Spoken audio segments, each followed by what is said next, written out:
En fait, la vraie question à se poser, c'est est-ce que vous savez comment des entreprises trouvent des freelances? Et la réponse est assez simple, ils demandent autour d'eux. Ils vont chercher une recommandation. Ce qui se passe, c'est que les entrepreneurs et les entreprises qui se tournent vers les plateformes de freelance ou vers les groupes d'entraide, c'est qu'ils n'ont pas trouvé de recommandation dans leur réseau.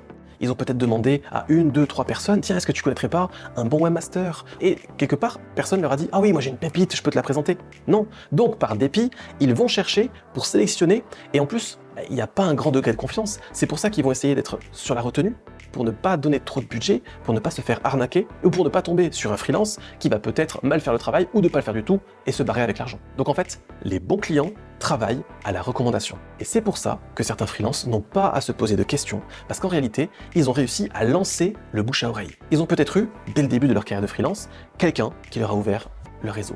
Peut-être que ces clients ont été satisfaits et ont eux aussi ouvert leur réseau. Et ça prend du temps, c'est pas facile et on l'a pas au tout début. Mais dès qu'on arrive à ce niveau-là, alors il y a un effet qui est juste trop bien, qui fait qu'on est constamment recommandé, quand on fait du bon travail, que c'est reconnu et qu'on demande aussi à avoir de nouvelles opportunités, alors tout devient beaucoup plus simple. Mais du coup, vous allez me dire, mais ça au début, on l'a pas. Et oui, effectivement.